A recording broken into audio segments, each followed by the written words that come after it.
هقول لك على خبر كابتن محمد عمر واعرف رايك فيه واعرف برضه راي كابتن كريم. محمد وهبه مدير الفني لمنتخب المغرب للشباب اللي خد معاهم كاس العالم تولى قياده اسود الاطلس في كاس العالم 2026. رايك ايه بعد اقاله وليد الركراكي؟ تواصل اجيال.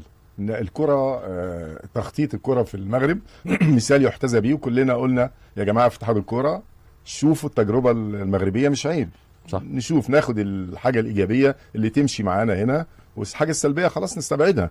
فهو الراجل ادى حاجات هتتكتب له في التاريخ طبعا. ومش هتتكرر تاني. كأس ان انا اخد العالم رابع الشباب. عالم، لا رابع عالم وليد اتكلم على الركراكي. وليد طبعا، الركراكي. طبعا. بس انا وليد اعرفه شخصيا والله. ولعبنا مع بعض ماتشات ضد بعض. الاتحاد وكان ماسك وقتها فرقه في المغرب يعني في البطوله العربيه. فهو خلاص الراجل ادى كل ما عنده. برضه التدريب خلي بالك ساعات بيبقى المدرب بيوصل لحاله تشبع، وصل لمرحله صعبه. فقدان البطوله خلص على الراجل. بس هم اعتقد كانوا زعلانين منه من الاداء اللي بيأدوه، وانا كنت شايف ان من وجهه نظري يعني ان المغرب بتعرف تلعب تحت الكوره وعلى التحول والانجاز جه من هنا. لما المغرب بيتساب لها الكوره كان بيبقى عندها مشاكل، وده اللي قبل وليد الركراكي لما طلع من جنوب افريقيا في البطوله اللي فاتت، ولما السنه دي بيلعب على ارض وسط جمهوره. ومفروض البطوله بصراحه تبقى في جيب المغرب. هي طبعا دي اكيد من ضمن الاسباب انه البطوله كانت في ملعبه وخسرها، ده امر طبيعي. تواصل اجيال زي ما قلنا، محمد وهبي واخد كاس عالم للشباب وبالتالي ياخد فرصته. ايه المشكله؟ زي ما بقول، عشان كده بقول لك تواصل اجيال. طبعا دي خطوه طبعا. اعتقد خطوه صحيحه 100%. طبعا محمد وهبي مدرس.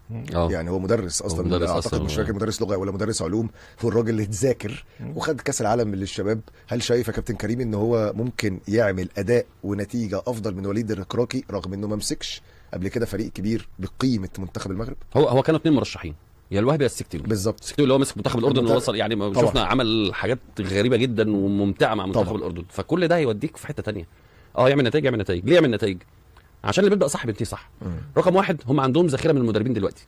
عندهم ولو كتير الاثنين جدا. دول ما اشتغلوش هتلاقي واحد ثالث عادي جدا وهيعمل نتائج. وهنا لازم نروح لرساله مهمه قوي. لكل بدايه قصه نهايه اللي عندنا في مصر. يعني وليد الركراكي ده ما فيش حد طلع قال هتمشوه ازاي، ده جايب لنا مش عارفه ايه وعمل ايه يا جماعه، ده رصيده كبير. يا عم حلو رصيده كبير، بس هي القصه بتقول كده، هي سنه الحياه كده. مجرد ما هتبدا حاجه كده هتنتهي، والراجل هيشوف مجال تاني. ممكن تلاقيه في الدوري الاسباني، ممكن تلاقيه في الدوري عادي، هيشوف طريقه. فدي برضو توديك لحته خلاص انت اشتغلت وعملت انجاز حلو قوي. طب الدنيا قلت معاك شويه، خلاص نشوف اللي غيرك اللي احنا محضرين له اصلا. طب الدنيا قلت ليه مع وليد الركراكي؟ زي ما انت قلت كده وكابتن محمد قال، مجرد ما الفرق بدات تعمل حساب منتخب المغرب بدات تدافع قدامها، ما جددش. ففقد الميزه اللي عنده. مش شرط تجدد، خلي بالك اوقات كتيره جدا الدوافع في كره القدم هي اللي بتتغلب مش التكتيك. بمعنى ان انا نازل النهارده قابل منتخب المغرب السنه دي، لما تيجي من 4 سنين انا نازل قابل منتخب المغرب ممكن اطمع فيه. صح. لكن النهارده انا نازل قابل منتخب المغرب ده بطل شغفي عالي شغفي قوي. وطموحي ان انا اطلع بنقطه اصلا قدام المغرب او حتى احرجه في وسط جمهوره، فهيبقى دافع. فالدوافع دايما هتكسب. فبدي 120 و150%. برافو عليك. فدايما الدوافع لما تزيد خلاص انت زي ما بتقول كده ممكن ما يكونش في حلول. هو ما كانش محضر نفسه للسيناريو ده. هي قصه بدات وانتهت زي مليون قصه حصلت قبل كده، سواء هو نجح او فشل في الفتره الاخيره، بس هو نجح ليه نجاحات. لكن مجرد ما قصه بتنتهي احنا بنقفل القصه. هو بيشوف طريقه ومستقبله، ولو نجح تاني ممكن يجيبوه تاني عادي جدا، مفيش مشكله. العمر لسه فيه كتير بس يعني. بس هنا حصل ايه بقى؟ انا ما دورتش كده يا كابتن محمد. انا ما رحتش لمدرب اجنبي وبالدولار يا باشا. انا كده محضر للخطوه دي من سنتين ثلاثه. وهتلاقي وهبي مش موجود، هتلاقي اللي بعده. وراجل بروفن موجود، خد كاس عالم للشباب في انجاز لم يسبق النوع يعني حصل قبل كده. يعني جايب حد مش جايب حد ما حدش يعرفه يعني. لا خالص. فلا كل التحيه طبعا للاتحاد المغربي. وهو ده زي ما كابتن محمد عمر بيقول، زي كابتن كريم ذكري بيقول، يعني الكوره بقت علم دلوقتي. فالراجل مش مدرب كوره ولا لاعب كوره سابق، بس هو بقى مدرب بالنولج وبالتعليم وبالمعايشات وبالكورسات وباللايسنس وبالرخص وكل الكلام ده كله. كسب بالمغرب الارجنتين في النهائي. فالنهارده ليه كامل الاحقيه ان هو يمسك المنتخب المغرب الكبير مع اللعيبه اللي موجوده عنده. ولا يصح الا الصحيح يا جماعه. ويا رب يا رب التوفيق لمنتخب المغرب، ولكن يا رب التوفيق اكتر لمنتخبنا. ومع الكابتن حسام حسن شفته امبارح وسلمت عليه وقلت له يا كابتن كلنا معاك، ويا رب يا كابتن حسام كده ان شاء الله تكسر الدنيا في كاس العالم. وده اللي احنا ان شاء الله منتظرينه. نروح لفاصل ونرجع إذا الإخوان كما شفنا في هذا النقاش من الإعلام المصري كيطروا فيه على الحدث اليوم، راه اللي شفنا كاملين الإقالة ديال الناخب الوطني وليد الركراكي، وتعيين الناخب الوطني الجديد اللي هو محمد الوهبي ولد بلادنا، اللي كنتمنى له إن شاء الله التوفيق مع المنتخب الوطني بعد الإنجاز التاريخي اللي شفناه دار مع أشبال الأطلس أو شباب الأطلس، منتخب ديال أقل من 20 سنة، والتتويج ديالو كأس العالم ديال أقل من 20 سنة في تشيلي، اللي شفنا معاه صراحة واحد الكومبيتيسيون رائعة اللي لعبنا مع أقوى المنتخبات ديال العالم، منهم المنتخب الأمريكي، الأرجنتيني، الإسباني، البرازيلي، المكسيكي، كذلك المدرسة الكورية. يعني شفنا تألق ديال الأسود الأطلس، وكل ماتش كنا كناخدوه بعد الجدارة والاستحقاق. وكذلك كما قلنا كل بداية عندها نهاية، نهاية الناخب الوطني وليد الركراكي اللي كذلك كما تنقولوا ما نساوش خيره، ما نساوش الروح اللي عطى المنتخب الوطني وجميع الفئات. ان المنتخبات الوطنيه كامله ولات كتلعب على انها باش تحرز الالقاب، مابقاش كتلعب فقط من اجل المشاركه كما كنا سابقا. والصراحه كما قلنا وليد الركراكي عطى ديك الاضافه للروح الوطنيه المغربيه، على اساس ان كاع اللاعبين كيتقاتلوا على الطرابو. والحمد لله داك الشيء اللي شفناه وشفناه كذلك في كاس العالم ديال قطر 2022 بالانجاز التاريخي اللي داروا الناخب الوطني وليد الركراكي بالوصول لرابع العالم. وكنا كذلك نقدروا نوصلوا للفينال لولا كما عارفين التحكيم او الحكم المكسيكي في الماتش ديال فرنسا، وكذلك حتى في الماتش ديال كرواتيا كنا نستحقوا المركز الثالث لولا ان المشاكل اللي كانت عند المنتخب الوطني والاصابات، وكذلك ان الناخب الوطني بغى يجرب بزاف د اللاعبين. مي يكون دار داك الماتش في راسو كنا نقدروا ناخذوا التروازيام ديال كاس العالم.